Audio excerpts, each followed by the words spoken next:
Hello guys, welcome back to the second episode of T20 Revisionary series. In this episode, I'm gonna make you revise your chapter number 4, that is special aspects of auditing in an automated environment. So basically, what is automated environment? So automated environment एक ऐसा ecosystem है हमारे business environment में जो कि PPT को combine करता है. Now, what is PPT? PPT मतलब people, processes and technology. So basically हमारे बिजनेस एनवायरनमेंट में जो people, process and technology को जो भी कंबाइन करता है ऐसे इकोसिस्टम को ऑटोमेटेड एनवायरनमेंट बोलते हैं. And they are driven by the computer system which is called IT systems. Now कौन-कौन सी बिजनेस एप्लीकेशंस है जो कि बिजनेसेस यूज करती है, तो that totally depends upon industry to industry. जैसा कि हमको पता है एमएसएमई होता है यानी कि micro small and medium enterprises होता है. उसके अलावा की होती है लार्ज एंटरप्राइजेस. तो जो भी माइक्रो एंड स्मॉल बिजनेसेस होते हैं तो वो खुद से कोई भी सॉफ्टवेयर या एप्लीकेशन क्रिएट नहीं कर पाते, उसको डेवलप नहीं कर पाते. तो वो मार्केट में जो भी अवेलेबल है उसको ही रेडीमेड सॉफ्टवेयर जो भी अवेलेबल है मार्केट में उसको ही अपनी कंपनी में ला देते हैं. तो उसको बोलते हैं पैकेज सॉफ्टवेयर, यानी कि पैकेज मतलब ऑलरेडी पैकेजिंग करके पूरा का पूरा रेडी है, वो रेडी टू यूज सॉफ्टवेयर है. जैसे कि टैली है, जैसे कि क्विकबुक है, तो वो सारे सॉफ्टवेयर पैकेज सॉफ्टवेयर बोलते हैं. उसके बाद आती है स्मॉल टू मीडियम एंटरप्राइजेस, तो वो स्मॉल ईआरपीस को यूज करते हैं, जैसे कि टैली ईआरपी है, फोकस ईआरपीस है. एंड उसके बाद आता है मीडियम टू लार्ज बिजनेस जो कि बहुत बड़े बड़े स्केल पे बिजनेस करते हैं. जैसे कि अब रिलायंस को ले लो, वोडाफोन को ले लो, आइडिया को ले लो, आईटीसी को ले लो, तो वो बहुत ही बड़े बड़े स्केल पे बिजनेस करते हैं. तो उसके यहाँ पे जो भी बिजनेस एप्लीकेशन होती है वो ईआरपी एप्लीकेशन होती है, यानी कि सैप ले लो या ओरेकल ले लो, तो वो बहुत ही बड़ी बड़ी एप्लीकेशन होती है. अब कुछ जो भी हमारी बड़ी बड़ी इंडस्ट्रीज होती है, बड़ी बड़ी कंपनी होती है, तो इट इज पॉसिबल कि वो ऐसा नहीं होता कि वो सिर्फ सैप यूज कर ले या सिर्फ ओरेकल यूज कर ले. उसमें मोर देन वन एप्लीकेशन भी यूज होती है. जैसे कि अकाउंटिंग के लिए अलग एप्लीकेशन यूज होती है, एचआर के लिए अलग यूज होती है, स्टॉक मैनेजमेंट के लिए अलग यूज होती है. सो बेसिकली ऐसा use more than one application. Now coming towards to our next point, that is real time environment. So basically what is real time environment? तो एक ऐसा ऑटोमेटेड एनवायरनमेंट है जिसमें जब भी कोई ट्रांजेक्शन होता है तो वो इनिशिएट, प्रोसेस एंड रिकॉर्ड, वो तीनों साइमल्टेनियसली हो जाते हैं. मैंने क्या बोला? तीन चीज बोली. एक तो होता है इनिशिएट, दूसरा होता है प्रोसेस एंड तीसरा होता है रिकॉर्ड. ये तीनों चीज साइमल्टेनियसली हो जाती है. जैसे कि अभी हम लोग शॉपिंग करने गए तो क्रेडिट कार्ड से हम लोग पेमेंट करते हैं या डेबिट कार्ड से पेमेंट करते हैं. तो जैसे ही credit card debit card swipe होता है तो वो ट्रांजेक्शन तभी इनिशिएट होता है, तभी प्रोसेस हो जाता है. एंड आप देखोगे तो 2 या 5 सेकंड आपके बैंक स्टेटमेंट में रिफ्लेक्ट भी हो जाता है, तो रिकॉर्डेड भी उस टाइम पे हो जाता है. तो इसको बोलते हैं रियल टाइम एनवायरनमेंट. अब रियल टाइम एनवायरनमेंट में क्या क्या कंपोनेंट है, तो if I take an example, तो आपने आज के जमाने में स्विगी, जोमेटो, ये सब चीजें तो आप यूज करते होगे. स्विगी ले लो, जोमेटो ले लो, या अमेजोन ले लो, फ्लिपकार्ट ले लो. तो अब आप देखो तो उसके लिए आपको कौन कौन से बेसिकली कंपोनेंट्स चाहिए. तो एक तो चाहिए आपको आपका मोबाइल के जिसके थ्रू आप ऑर्डर कर सकते हो, यानी कि आपको आपका हार्डवेयर डिवाइस चाहिए, यानी कि मोबाइल ले लो या लैपटॉप ले लो, तो वो हार्डवेयर डिवाइस आ गया. अब सिर्फ हार्डवेयर डिवाइस से काम चलेगा? बिल्कुल नहीं चलेगा. अब हार्डवेयर डिवाइस के अलावा चाहिए अपने को एप्लीकेशन, यानी कि जो भी हम लोग स्विगी से ऑर्डर करते हैं या जोमेटो से ऑर्डर करते हैं तो उसकी एप्लीकेशन चाहिए. अब वो एप्लीकेशन भी खुद से काम नहीं करेगी, उसके लिए चाहिए हमको इंटरनेट कनेक्शन, या तो वाईफाई ले लो या मोबाइल डेटा ले लो, तो नेटवर्क चाहिए. एंड ये तीन होने के बावजूद अगर हमारा डेटा वो स्विगी और जोमेटो के पास नहीं पहुंच रहा तो उसका कोई मतलब नहीं. तो उसके लिए हमको चाहिए मिडलवेयर. तो यही 4 चीजें बोली हुई है कंपोनेंट में. एक तो होता है हार्डवेयर, जो कि मैंने आपको बताया कि मोबाइल या लैपटॉप ले लो. दूसरा होता है एप्लीकेशन होती है. तीसरा होता है इंटरनेट या नेटवर्क. एंड चौथा होता है मिडलवेयर. अब ये तो मैंने आपको अपनी कॉमन पार्लेंस में बताया, बट बड़ी बड़ी कंपनी होते हैं उसमें मोबाइल से काम नहीं होता है, उसमें स्विगी जोमेटो एप्लीकेशन नहीं होती है. तो बेसिकली उसमें जो हार्डवेयर होता है वो होता है डेटा सेंटर्स. तो बड़े बड़े डेटा सेंटर्स होते हैं, बैकअप एंड स्टोरेज डिवाइसेस होते हैं, यानी कि अगर कंपनी का कोई डेटा करप्ट हो गया तो उसके लिए भी बैकअप में कुछ चाहिए, जिसकी वजह से क्या होता है कि कंपनी का डेटा लॉस ना हो जाए. तो वो होता है हार्डवेयर डिवाइसेस. देन उधर जो भी एप्लीकेशन होती है वो सैप होती है, ईआरपी एप्लीकेशन होती है, देन कोर बैंकिंग एप्लीकेशन होती है. तो ये सारी कुछ कुछ एप्लीकेशन होती है जो कि कंपनी में कंपनी के बिजनेस एनवायरनमेंट में होती है. उसके अलावा नेटवर्क, यानी कि आपने बचपन से पढ़ा होता है कि जो भी अपना वैन होता है, लैन होता है, मैन होता है, तो वैसे ही इधर है ये नेटवर्किंग. एंड मिडलवेयर जो भी है, तो मिडलवेयर यानी कि वेब सर्विस होता है, अपैच, ओरेकल है, फ्यूजन है, ओरेकल फ्यूजन है. तो ये सारे मिडलवेयर होते हैं जो कि एक बिजनेस एनवायरनमेंट में जो भी रियल टाइम एनवायरनमेंट है उस कंपोनेंट से बेसिकली. एंड एंड यस, सो जो भी रियल टाइम एनवायरनमेंट होता है उसमें सारी जो भी कंपनी की सिस्टम्स होती है, उसके नेटवर्क होते हैं, उसकी एप्लीकेशंस होती है, that should be available at all time. Because अगर वो उसमें से कोई भी एक चीज भी अगर नहीं चली देन कंपनी की रेपुटेशन बिगड़ जाएगी, कंपनी को बहुत सारा रेवेन्यू का लॉस हो जाएगा, कंपनी को गुडविल का लॉस हो जाएगा. तो जो भी कंपनी की सिस्टम्स है, नेटवर्क्स है या एप्लीकेशंस है, that should be available at all time. आपने अगर देखा हो तो बीच बीच में कभी कभी व्हाट्सएप का सर्वर जो डाउन हो जाता है, देन उस केस में उसको कितना ज्यादा रेवेन्यू का लॉस होता है. तो ये सब चीजें ना हो इसलिए सिस्टम, नेटवर्क एंड एप्लीकेशन ऐसे होती है जो ऑल द टाइम के लिए अवेलेबल होनी चाहिए. Now coming towards our next point, okay, understanding and documenting automated environment. So basically ये समझाने के लिए मैं आपको मेरा प्रैक्टिकल लाइफ का एक्सपीरियंस बताता हूँ. जब भी मैं ऑडिट करने के लिए जाता था तो जैसे कोई कंपनी में मैं गया हूँ, मेरे को अकेले को सपोज भेज देते थे, तो जैसे मैं कोई कंपनी में गया हूँ या कोई छोटी बड़ी फॉर्म में गया हूँ, तो मैं सबसे पहले तो उधर जाके पूछता था कि भाई आप कौन सी एप्लीकेशन यूज कर रहे, बिकॉज अगर वो एप्लीकेशन मेरे को पता होगी तभी तो मैं ऑडिट कर पाऊंगा। तो जो भी एप्लीकेशन है, यानी कि टैली यूज करते हो, SAP यूज करते हो, आप क्या क्या एप्लीकेशन यूज करते हो, सबसे पहले मैं वो पूछता था। उसके बाद वो लोग बताते थे कि हम HR के लिए यूज करते हैं, स्टॉक मैनेजमेंट के लिए एप्लीकेशन यूज करते हैं, देन अकाउंटिंग के लिए एप्लीकेशन यूज करते हैं। देन उसके बाद मैं पूछता था कि जैसे कि जो भी एप्लीकेशन यूज करते हैं उसके कुछ स्पेसिफिक कंपोनेंट्स होते हैं, लाइक स्पेसिफिक सर्वर होता है। अगर जो आप टैली जिस सर्वर से आप टैली ऑपरेट कर सकते हो, उसी सर्वर से आप स्टॉक मैनेजमेंट वाला नहीं ऑपरेट कर सकते, उसी सर्वर से आप पेरोल वाला, यानी कि सपोज ले लो ADP पेरोल है, तो वही उसी सर्वर से आप यूज नहीं कर सकते। तो डिफरेंट डिफरेंट एप्लीकेशन के लिए डिफरेंट डिफरेंट जो भी सर्वर्स होते हैं या इंफ्रास्ट्रक्चर कंपोनेंट होते हैं, तो वो क्या है, वो मैं उसकी भी मैं डिटेल्स ले लूंगा उसके पास से। देन उसके बाद मैं पूछूंगा कि भाई चलो आपने ये तो बता दिया कि कौन सा सर्वर किस एप्लीकेशन के लिए है, लेकिन अगर कोई भी मेरे को इश्यू आया है, कोई मेरे को अगर किसी भी इश्यू को रिजोल्व करने के लिए किसी स्पेसिफिक पर्सन को बुलाना है IT से, तो आपका IT का स्ट्रक्चर क्या है, गवर्नेंस क्या है, IT का हेड कौन है, उसके सब हेड कौन है, उसके अलावा नीचे जो भी नॉर्मल एम्प्लॉइज है वो कौन से है, तो मेरे को स्ट्रक्चर एंड गवर्नेंस भी बताओ, बिकॉज उसकी वजह से क्या मेरे को अगर आगे जाकर कुछ भी डिफॉल्ट हो गया या कुछ भी इश्यू हुआ मेरे IT सिस्टम में, तो मैं स्पेसिफिकली उसी पर्सन को पकड़ू, ऐसा नहीं कि मैं किसी को रैंडम पर्सन को बुला के पूछ लूं कि भाई कैसे करना है। तो उसकी वजह से मैं बोलूंगा कि आपका IT स्ट्रक्चर एंड गवर्नेंस क्या है। अब उसने ये भी बता दिया कि ये हेड है, ये उसके सब हेड है, या ये सारे नीचे पूरा का पूरा स्ट्रक्चर बता दिया। अब उसके बाद क्वेश्चन आता है कि आपकी पॉलिसीज क्या है, आपकी प्रोसेसेस क्या है, क्योंकि अगर एज एन ऑडिटर मेरे को IT के पॉलिसीज या प्रोसेसेस पता होगी, तो ही वो प्रोसेसेस के अंदर मैं लूपहोल निकाल के बता कर सकूंगा कि इसमें रिस्क क्या है। तो ठीक है, वो लोगों ने बता दिया कि हमारी पॉलिसी ये है, प्रोसीजर ये है, प्रोसेसिस ये है। तो अब जैसे कि मेरे को पता चल गया कि ये पूरी IT के प्रोसेसिस है, ये पर्सन ऐसा है कि जो सब कुछ ऑथराइज कर सकता है, ये पर्सन ऐसा है कि ये ऑथराइज नहीं कर सकता, तो उसके बाद मैं पूरी प्रोसेसिस जानने के बाद वही प्रोसेसिस में पता कर सकूंगा कि इसमें से रिस्क कौन सा है, एंड अगर रिस्क है तो उसके लिए कोई स्पेसिफिक कंट्रोल भी है या नहीं है अंदर, तो वो सारी चीजें मैं इसके हिसाब से पता कर पाऊंगा। एंड अगर ये मैंने जान लिया उस कंपनी में जाके, तो क्या मतलब जानने के बाद मैं खुद से ऑडिट चालू कर दूंगा? नहीं, बिकॉज जैसे हमारी आगे आने वाली जो भी पीढ़ी होगी, जो भी फ्यूचर के आर्टिकल्स हो गए, जो भी फ्यूचर के CA हो गए, तो उसको भी ये पता चले, उसी के लिए मैं ये सारी चीजें डॉक्यूमेंट भी कर दूंगा एज पर एस 230। तो बेसिकली यही सारी चीजें इसमें बोली गई है कि understanding and documented automated environment. सबसे पहले मैंने क्या बोला, सबसे पहले मैं पूछूंगा कि एप्लीकेशंस कौन सी यूज करें, सेकंड में पूछूंगा IT इंफ्रास्ट्रक्चर कंपोनेंट क्या है, थर्ड में पूछूंगा कि आपका स्ट्रक्चर एंड गवर्नेंस क्या है, जिसकी वजह से मेरे को आगे जाके कोई भी दिक्कत हो तो मैं डायरेक्टली उसी हेड के पास या उसी पर्सन के पास जाऊंगा। उसके बाद आएंगे 3P, यानी कि पॉलिसीज, प्रोसीजर एंड प्रोसेस आप क्या फॉलो करते हो, एंड वो प्रोसेस आपको पता चल जाने के बाद आपका IT रिस्क या कंट्रोल क्या है। तो वो ये सारे 5 पॉइंट है, एंड ये सारी चीजें पता चल गई एक बार, उसके बाद हम इसको एज पर एस 230 डॉक्यूमेंट भी कर देंगे। तो इसी के बाद हम लोग नया जो भी टॉपिक है वो लेते हैं, कंसीडरेशन ऑफ ऑटोमेटेड एनवायरनमेंट। तो सबसे पहले एज आई सेड कि जब भी हम लोग कभी ऑडिट करने जाएंगे, तो पहले हम लोग बिजनेस का जो भी एनवायरनमेंट है उसके बारे में स्टडी करेंगे या उसको अंडरस्टैंड करेंगे, फिर बिजनेस की पूरी प्रोसेस को हम लोग अंडरस्टैंड करेंगे कि ये सपोज परचेस प्रोसीजर है, तो पहले PO रेस करते हैं, वो PO अप्रूव होना चाहिए, फिर वो अप्रूव होने के बाद ही हम लोग किसी वेंडर को वो PO दे सकते हैं। तो ये पूरी बिजनेस प्रोसेस है, उसकी हम लोग अंडरस्टैंडिंग लेंगे। अब जब भी हमने वो अंडरस्टैंडिंग ले ली, तभी तो हम वो प्रोसेस से लूपहोल निकाल सकते हैं। तो तभी तो लूपहोल निकलेंगे, तभी तो उसका रिस्क असेसमेंट होगा कि जैसे कि अब मैंने बोला कि एक PO रेज होगा, वो अप्रूव होगा कोई स्पेसिफिक अथॉरिटी के पास, एंड उसके बाद वो हम लोग वेंडर को भेजेंगे फॉर परचेस ऑर्डर। बट अभी हम लोग ये जो पूरी प्रोसेस है वो हमने पता चल गया, अब उसके बाद उसमें रिस्क असेसमेंट करेंगे कि यार एक्चुअली कोई ऐसा पर्सन है जो कि अप्रूव करता है, अगर नहीं करता then it is a risk for the company कि कोई स्पेसिफिक जो ऑथराइज पर्सन है वो अप्रूव नहीं करता, कोई दूसरा ही पर्सन आके ये अप्रूव करके चला जाता है। तो ऐसा नहीं होना चाहिए। तो बेसिकली हम लोग पहले बिजनेस प्रोसेस का अंडरस्टैंडिंग करेंगे जो भी, तो उसमें भी IT सिस्टम एंड एप्लीकेशन को कंसीडर करना पड़ेगा। उसके बाद जो भी बिजनेस प्रोसेस को हमने अंडरस्टैंड किया, उसके बाद हम लोग रिस्क असेस सॉरी हाँ यस तो उसके बाद हम लोग रिस्क असेसमेंट करेंगे, एंड उसमें भी जो भी IT सिस्टम है उसको कंसीडर करना पड़ेगा। अब जैसे कि रिस्क असेसमेंट कर लिया है, तो रिस्क असेस करने के बाद रिस्क है, जैसे कि अब रिस्क के बाद हम लोग देखेंगे कंट्रोल, क्योंकि रिस्क का तो कंट्रोल होना ही चाहिए कंपनी में। तो रिस्क है, तो वो रिस्क को कंट्रोल करने के लिए एक एंट्री लेवल कंट्रोल भी है, वो रिस्क को मिटिगेट करने के लिए एक एंट्री लेवल कंट्रोल भी है या नहीं, तो उसको असेस करेंगे। उसमें भी हम लोग IT गवर्नेंस जो भी है उसको अंडरस्टैंड एंड रिव्यू करेंगे। एंड अगर हमने एंट्री लेवल कंट्रोल देखा, तो एंट्री लेवल कंट्रोल को क्या बोलते हैं, एंट्री लेवल कंट्रोल को तो हम परवासिव कंट्रोल बोलते हैं। तो परवासिव कंट्रोल है जो भी, लाइक सेग्रीगेशन ऑफ ड्यूटी ले लो, GIT यानी सेंट्रल IT कंट्रोल ले लो, तो उसको भी हम लोग रिव्यू करेंगे। एंड अगर हमने रिस्क पता चल गया, उसके बाद हमने कंट्रोल भी देख लिया, तो बाकी तो उसके हिसाब से तो हम लोग nature timing and extent decide करेंगे हमारे ऑडिट प्रोसीजर पर।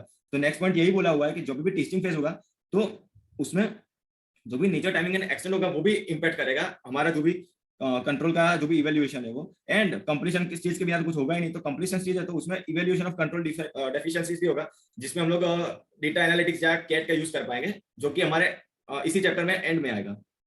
Bye this we also complete this topic.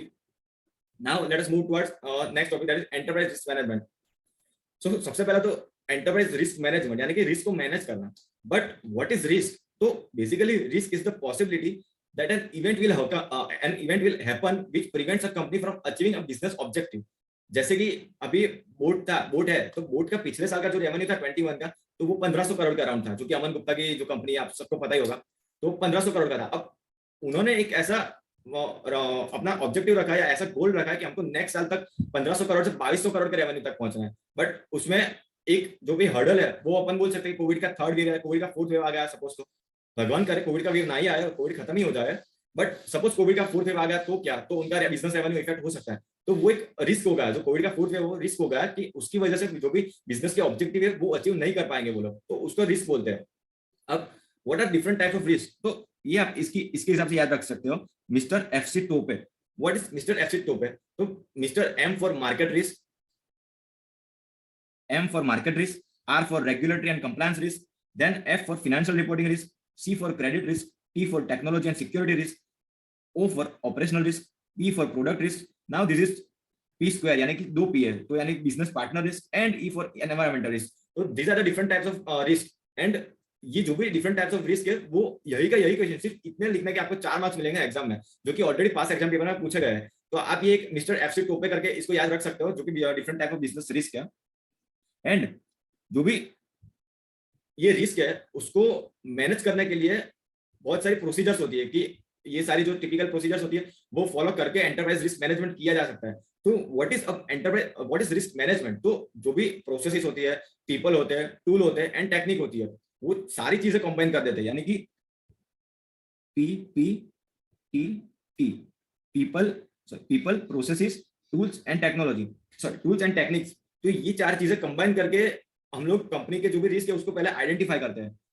अब आइडेंटिफाई हो गया, उसके बाद असेस करेंगे कि कितना रिस्क है, उसके बाद वही रिस्क को मिटिगेट करने के लिए अपना रिस्पॉन्ड करेंगे, फिर मिटिगेट करेंगे, एंड फिर वो रिस्क को अपने मॉनिटर करेंगे, तो उसको रिस्क मैनेजमेंट बोलते हैं. एंड ये रिस्क मैनेजमेंट प्रोग्राम जो भी है, तो एक मोस्ट कॉमन फ्रेमवर्क जो है वो है कोसो ईआरएम. कोसो ईआरएम है वो मोस्ट कॉमन फ्रेमवर्क है for enterprise risk management. And ये कोसो के अलावा भी एक फ्रेमवर्क है जिसको बोलते हैं ISO 31000. तो ये ISO 31000 भी एक ऐसा फ्रेमवर्क है जो कि रिस्क मैनेजमेंट के लिए गाइडलाइंस आपको प्रोवाइड करता है. एंड ये जो भी गाइडलाइंस है that can be customized to any organization based upon is use of this guidelines. Now what is the risk assessment process? तो जैसे कि मैंने आपको बता दिया कि अब जो भी बोट कंपनी है, तो बोट कंपनी का एक बिजनेस ऑब्जेक्टिव है, हमको नेक्स्ट ईयर तक 2200 करोड़ का रेवेन्यू अर्न करना है. बट वो 2200 करोड़ का रेवेन्यू अर्न करने में what are some of the events के वो आपको रोकेंगे. तो एक तो मैंने बोल दिया कि सपोज कोविड का फोर्थ वेव है या कोविड का थर्ड वेव है, भगवान ना करे आ जाए, लेकिन सपोज आ गया तो वो कोविड का फोर्थ वेव है, तो वो आपको बिजनेस ऑब्जेक्टिव अचीव करने से रोकेंगे. बट क्या वो एक्चुअली कोविड का फोर्थ वेव आएगा? तो वो आपको असेस करना पड़ेगा कि एक्चुअल में ऐसी पॉसिबिलिटी है कि कोविड का फोर्थ वेव आएगा. ऐसा तो नहीं है कि हमने खुद से ही सोच लिया है कि ये आ सकता है, हमने कहीं भी मार्केट रिसर्च नहीं किया है. तो लाइक्लीहुड कैसी है उसकी? एंड अगर वो लाइक्लीहुड है, यानी कि आपको लगता है कि बहुत सारा पॉसिबिलिटी है, तो उसको हम रिस्पॉन्ड करेंगे. वो जो भी रिस्क है, यानी कि वो जो भी हर्डल है, इवेंट है, तो उसको हम रिस्पॉन्ड करेंगे एंड ट्राई करेंगे कि वो रिस्क को मिटिगेट कर सके. एंड उसके बाद हम असेस करेंगे कि अभी कितना रेसिडुअल रिस्क है. सो बेसिकली यही 5 पॉइंट बोला हुआ है. एंड उसके लिए आप ऐसा भी याद रख सकते हो, DRR कियारा नहीं है भाई लोग, तो कियारा पे फोकस मत करना, एग्जाम में आपकी कियारा नहीं आने वाली, एग्जाम में DRI आएगा इधर. तो रैप मतलब ये मैंने लिखा हुआ है रिस्क असेसमेंट प्रोसेस के लिए है. एंड DRI फॉर डिफाइन, जो भी मैंने बोला डिफाइन कर लो आपका बिजनेस ऑब्जेक्टिव, यानी 2200 करोड़ वाला आपका बिजनेस ऑब्जेक्टिव है वो डिफाइन करो. देन I फॉर आइडेंटिफाई करो ऐसी कौन सी इवेंट है कि जो आपको बिजनेस ऑब्जेक्टिव अचीव करने से रोकेंगे. उसके बाद है कि A, तो A फॉर असेस करो कि वो जो भी इवेंट है जो आपको रोकेंगे उसका लाइक्लीहुड कितना है या उसकी इंपैक्ट कितनी रहेगी, वो असेस करो. अब असेस कर दिया उसके बाद रिस्पॉन्ड करो एंड मिटिगेट करो वो रिस्क को. एंड फाइनली DRI में फाइनली A, तो यानी कि अब असेस करो कि रेसिडुअल रिस्क कितना है आपके पास. तो यही से आपको DRI से पता चल जाएगा कि आपको क्या लिखना है. Now our next point. Yes, so sorry guys, actually एक फ्रेंड का फोन आ गया था, ग्रिहाम करके मेरा फ्रेंड है, तो 2 दिन से उसकी थोड़ी तबियत खराब थी, तो मेरे को फोन आया था कि क्या करना है एंड ऑल. तो मैंने बोला भाई तू एप्पल सोडा पी ले, तो एप्पल सोडा से क्या तू ठीक हो जाएगा. Actually apple soda is very good for health, you know. So अभी कॉल आया था कि ग्राम का कि हाँ भाई मैं एप्पल सोडा से क्योर हो गया. So okay, so let's move further. तो basically now the next topic is IT related risk and control. So basically ये जो भी IT related risk and control है, तो 3 कंट्रोल्स है. एक तो है जनरल आईटी कंट्रोल, दूसरा है एप्लीकेशन कंट्रोल, एंड तीसरा जो भी है तो क्या आईटी डिपेंडेंट कंट्रोल.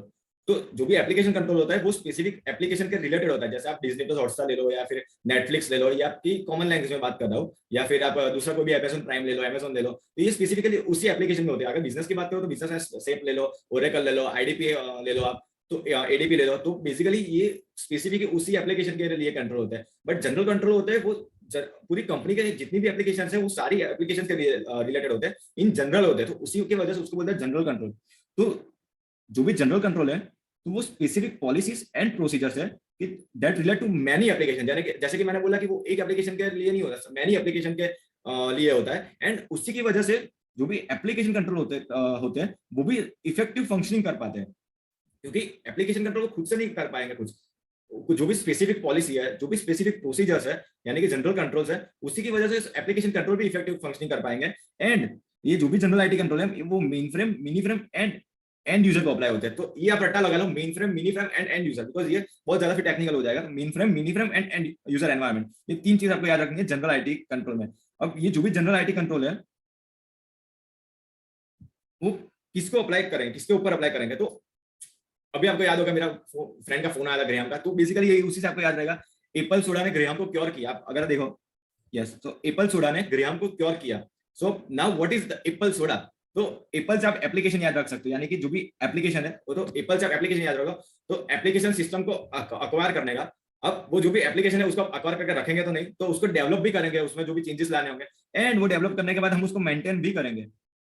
तो एप्पल सोडा से एप्लीकेशन आ गया, देन एप्पल से एप्लीकेशन आ गया, देन सोडा तो सो फॉर सॉफ्टवेयर, तो यानी कि सिस्टम सॉफ्टवेयर है, उसको अक्वायर करेंगे, फिर अक्वायर करने के बाद कुछ चेंजेस वेंजेस होंगे उसमें, वो करेंगे, एंड वो उसके बाद उसको मेंटेन भी करना पड़ेगा. तो so for soda, so for software आ गया. देन सोडा में डा तो data center and network operation. Then gram, gram for program change, and cure for access security. Secure मतलब cure. So basically apple soda ने ग्राम को cure किया, उसके हिसाब से आप ये 5 पॉइंट भी याद रख सकते हो.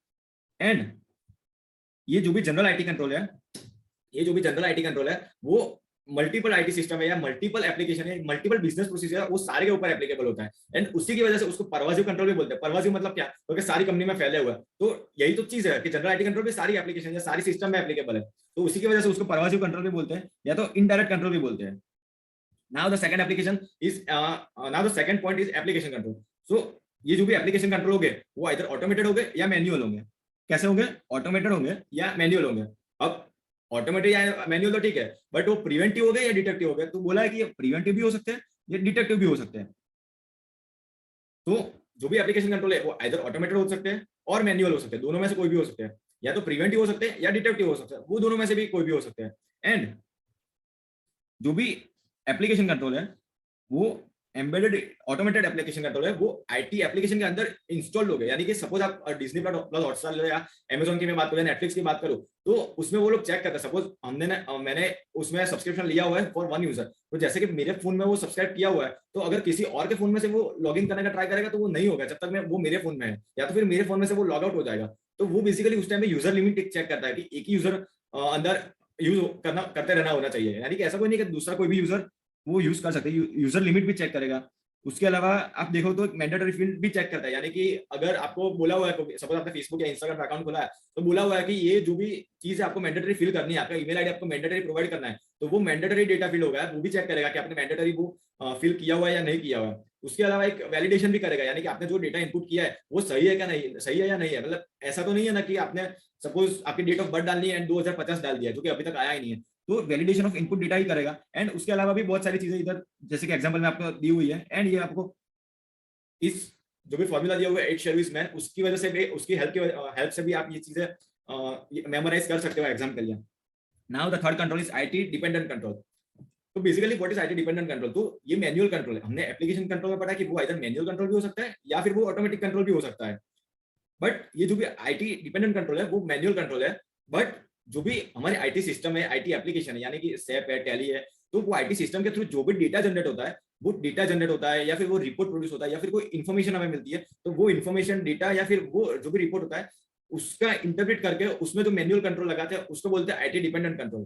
तो जब मैं एक आपको एग्जांपल दूं, तो जैसे कि हम बैंक रिको आपको एक इसमें एग्जांपल दे सकता हूं कि जो भी हम बैंक रिकंसिलिएशन करते हैं, तो उसमें सबसे पहले तो हम लोग जो भी बैंक स्टेटमेंट होता है उसमें से डेटा लेंगे, देन टैली में से डेटा लेंगे, एंड फिर हम लोग बैंक रिको मैन्युअली करेंगे, यानी कि वो मैनुअल कंट्रोल है। तो वो एक आईटी डिपेंडेंट कंट्रोल आप बोल सकते हो।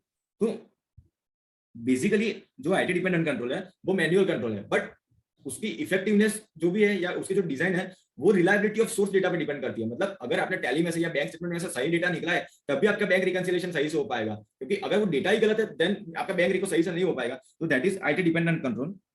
Now moving towards various type of risk and control.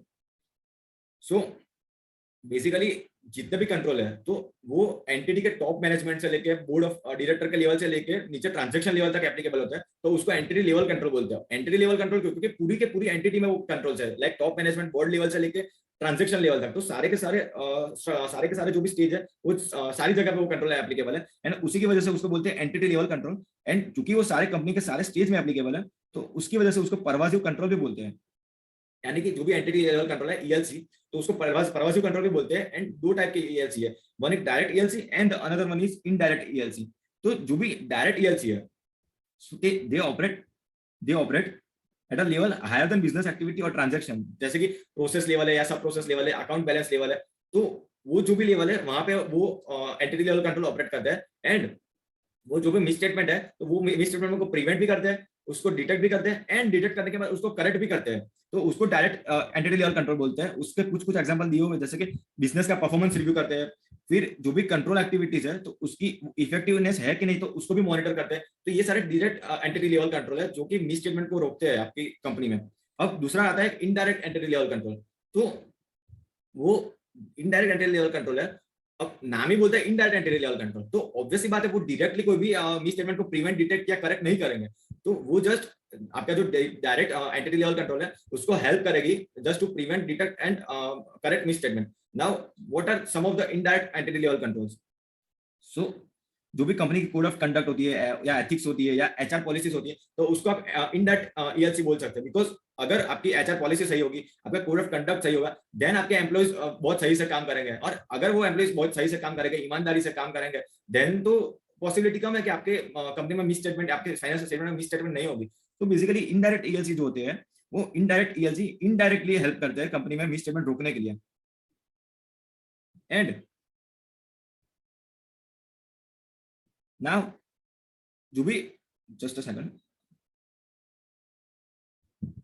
Yes, सो अभी आते हैं विसल ब्लोअर पॉलिसी के ऊपर के ऑडिटर कैसे कैसे वेरीफाई कर सकता है कंपनी की विसल ब्लोअर पॉलिसी। तो ये बेसिकली अभी जो लास्ट जुलाई 21 का जो आइटम गया है, तो वो जुलाई 21 के आइटम में भी ये आया हुआ क्वेश्चन है। So basically auditor has to verify कि कंपनी में एक विसल ब्लोअर पॉलिसी है तो सही ना, ऐसा तो नहीं है कि कोई पॉलिसी नहीं है।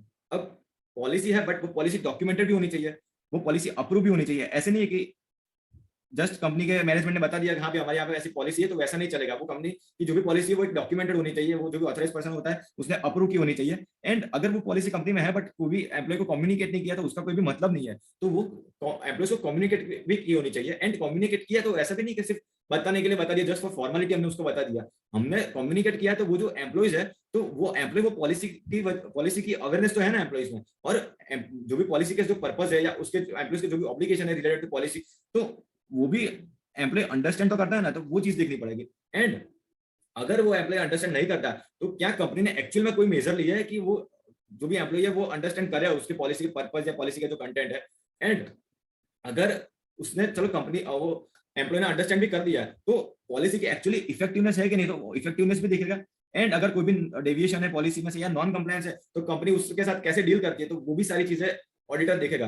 तो पहले मैंने क्या बोला, देखो पहले तो ऑडिटर देखेगा कि ऐसी कोई पॉलिसी है या नहीं है। अगर पॉलिसी कोई ऐसी है तो डॉक्यूमेंटेड है एंड अप्रूव्ड है ना, ऐसा कोई नहीं है ना कि सिर्फ दिखाने के लिए या ओरली ऐसा बोल दिया कि हाँ पॉलिसी है। तो पहले देखेंगे कि ऐसी कोई पॉलिसी है या नहीं। अगर पॉलिसी है तो डॉक्यूमेंटेड है एंड अप्रूव्ड है। अगर ऐसी डॉक्यूमेंटेड पॉलिसी है तो वो एम्प्लॉयज को कम्युनिकेट की हुई है कि नहीं। अगर कम्युनिकेट की हुई है तो वो एम्प्लॉयज उसकी उस पॉलिसी के बारे में अवेयर है एंड उसके जो भी पर्पज है पॉलिसी का वो अंडरस्टैंड करते हैं कि नहीं।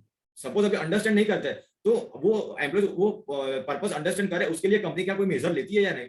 एंड अगर वो मेजर भी लिया हुआ है कंपनी के जो भी पॉलिसी है उसके बारे में, एंड वो जो भी एम्प्लॉइज है वो उसके कंटेंट या उसके पर्पस के बारे में अंडरस्टैंड भी करते हैं, तो वो एक्चुअली पॉलिसी की इफेक्टिवनेस है कि नहीं, एंड अगर इसमें से कोई भी नॉन कंप्लायंस करती है या कोई भी इसमें से कोई डेविएशन है तो कंपनी उसके साथ कैसे डील करती है। तो ये कुछ कुछ पॉइंट है। नाउ द लास्ट टॉपिक जो भी है कि analytical procedures. So basically what is analytical procedures या what is basically data analytics. तो जो भी कंपनी की सिस्टम होगी उसमें से रॉ डेटा जनरेट होगा।